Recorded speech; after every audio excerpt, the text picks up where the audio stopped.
Enquanto jovem, Dom João II vai seguir o pai na conquista do norte da África. O príncipe perfeito era fisicamente corajoso. E isso fica demonstrado quando tem apenas 15 anos. O pai preparava a conquista de Arzila e o filho pede-lhe para integrar o seu exército. É o cronista Damião de Góis quem nos descreve o estado de espírito de Dom João. Depois de Sua Alteza partir, hei de segui-lo. Se não for como príncipe, será como aventureiro soldado. Dom Afonso V faz a vontade ao filho. E a verdade é que, no difícil desembarque em Arzila, Dom João vai destacar-se como militar. Dom João faz parte do exército de 30 mil homens com que o rei de Portugal toma Arzila. No final, o jovem príncipe mostraria o ferro torcido da sua espada. Tantos e tais haviam sido os golpes desferidos e recebidos. Ali foi armado cavaleiro, junto ao sangue derramado do conde de Marialva. Filho, Deus vos faça tão bom cavaleiro como este aqui jaz, ter-lhe-á dito o rei. Dom João tinha apenas 16 anos, mas começara ali a sua influência na política do reino.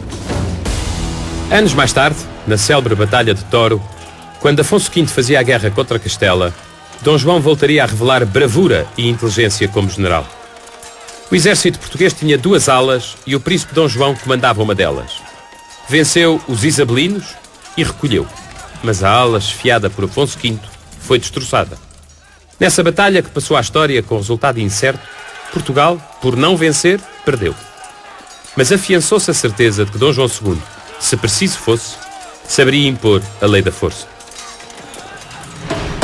A partir de 1474, Dom João II recebe do pai a responsabilidade pela política ultramarina. Dom Afonso V entrega-lhe a liderança do comércio da Guiné e o governo dos domínios africanos. É este projeto, a expansão de Portugal pelo mar, que vai ocupar e definir o perfil de Dom João II. Pelo contrário, nos últimos anos do seu reinado, Dom Afonso V vira-se para a península, está obcecado com Castela e as circunstâncias permitem-lhe alimentar um sonho: a unificação das coroas portuguesa e castelhana. De facto, em dezembro desse ano, 1474, morre o rei de Castela, Henrique IV. Abre-se então uma querela sobre a sua descendência e essa querela vai ser uma verdadeira disputa pelo trono. O rei de Castela, Henrique IV, era casado com uma irmã do rei de Portugal, Dom Afonso V. Deste casamento nasceu Dona Joana, com o mesmo nome da mãe. Ela seria a herdeira legítima do trono de Castela, não se desse o caso de uma facção da nobreza a acusar de ser filha ilegítima, fruto dos amores da mãe com um fidalgo, Beltrán de la Cueva. Desta suspeição ficaria para toda a vida uma reputação. Dona Joana seria conhecida na história como a Beltraneja, representaria uma assombração, enquanto viveu, para Isabel a Católica, e diga-se, em abono da verdade, que até aos seus últimos dias viveu, pensou e assinou como rainha que não era, mas podia ter sido. Contra a Beltraneja movimentou-se a tal facção da nobreza, que apoiava as pretensões de uma meia-irmã de Henrique IV. Estamos a falar de uma mulher decisiva no futuro de Espanha, Isabel a Católica.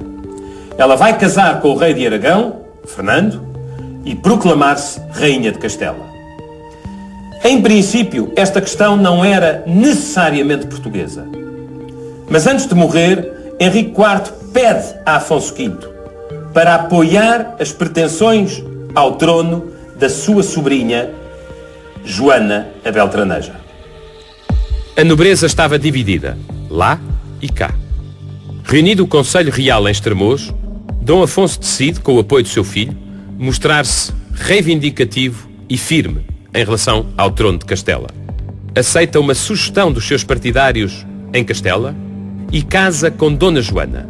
O rei de Portugal, já com 43 anos, casa com a sua sobrinha, que tinha apenas 13. A união tem a oposição da Santa Sé e a guerra fica declarada. O rei entrega então a regência de Portugal ao príncipe Dom João. Eu, se fosse senhor do mundo, confiaria de vós sem receio, dirá o pai ao seu príncipe. O príncipe, por sua vez, responde com lealdade.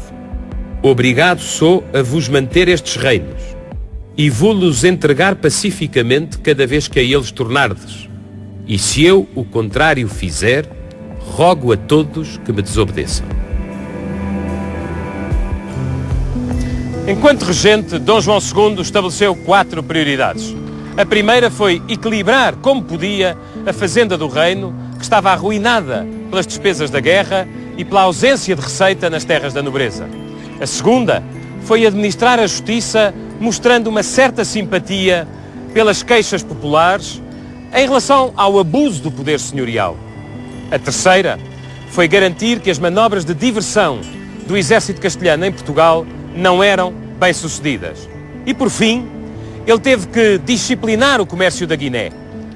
As nossas riquezas encontravam-se ameaçadas por navios castelhanos enviados por Isabel a Católica ou tendo o seu consentimento.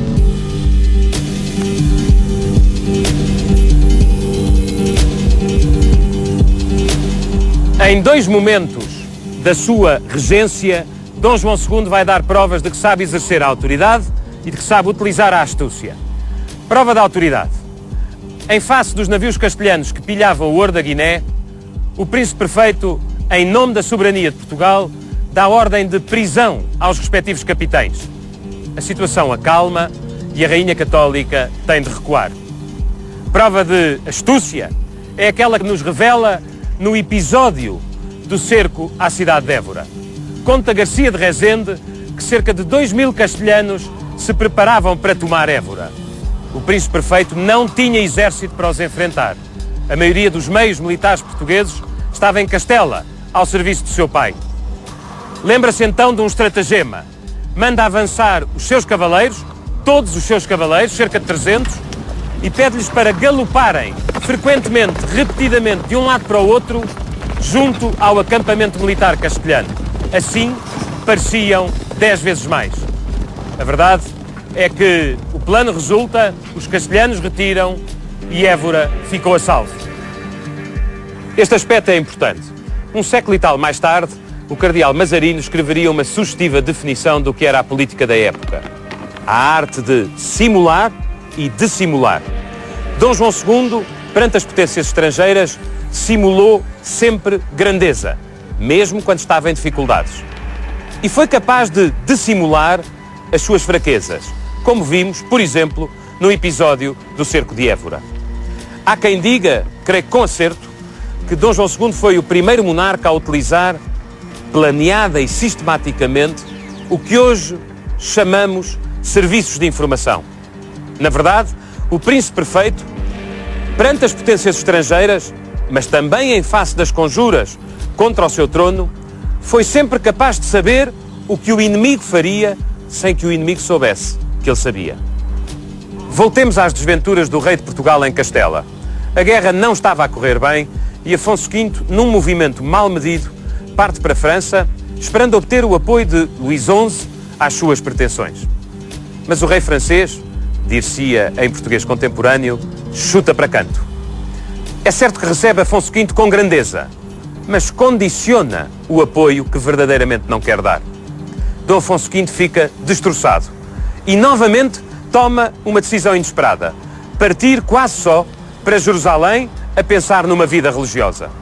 Escreve então ao seu filho, abdica da coroa e intima o príncipe perfeito a proclamar-se rei. O cronista Garcia de Rezende conta-nos como isso aconteceu. E em cumprimento do mandato del Rei, o príncipe foi alçado por el Rei com toda a solenidade em Santarém. Estávamos em 1477, mas Dom João II só seria rei por 4 dias. Efetivamente, Dom Afonso V é travado logo no início da sua viagem para Jerusalém. Muda de ideias, decide voltar. Dom João II devolve-lhe lealmente a coroa de Portugal, mas evita partilhar o poder como o pai desejava. É novamente Garcia de Rezende quem nos relata a admiração que Dom Afonso V tinha pelo príncipe perfeito. E sendo muito moço, logo ganhou a autoridade junto dos povos, dos nobres e del rei seu pai, que não fazia conselho nem coisa muito grande em que não tivesse o seu parecer. São duas políticas completamente diferentes. Dom Afonso V fez a guerra com Castela e não a ganhou. Dom João tinha outra visão. Contratualizar com os reis católicos uma paz que garantisse a independência de Portugal e a sua liberdade na conquista dos domínios além mar. Essa visão ganhará forma com o Tratado de Alcácer.